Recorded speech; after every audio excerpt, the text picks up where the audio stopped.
Thanks to Sassen, we know more about the Holocaust than much more than we would know if those sessions hadn't existed.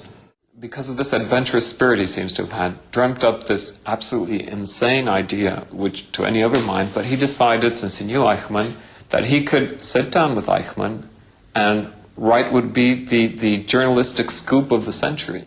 Whatever way it came out, he would tell the story. And this was something that no other Nazi in Argentina is willing to do. And this is what sets Sassen apart.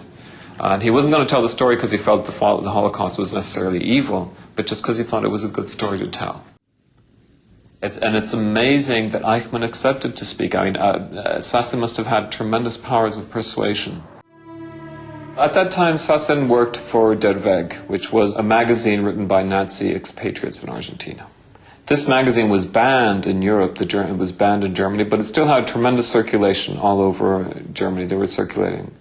He became very close to a man called Hans Ulrich Rudel, who was an ace of the Luftwaffe, and who became, because of that reason, he was a war hero, became very close to Perón. So he very quickly landed on his feet, and he very quickly had very close contact with Perón. And we know that that in the ensuing years he was walking in and out of Perón's presidential office with no problem.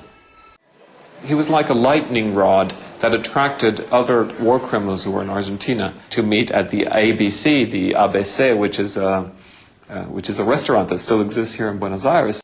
There's something very pathetic about the figure of Eichmann. Even during the Reich, even during the war, Eichmann was a man who the other SS men felt was inferior.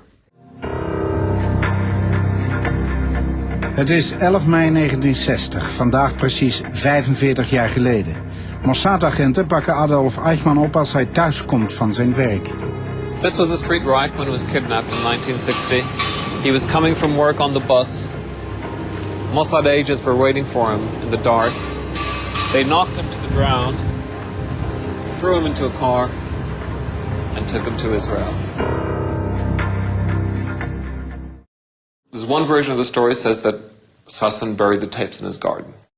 Then there's another version of the story that says Sassen gave the tapes to a friend of his, a man called Dieter Menge, who was another Nazi officer. What we do know is that Sassen had to leave Argentina and hide in Paraguay for a while because of fears of reprisals from the Nazi community.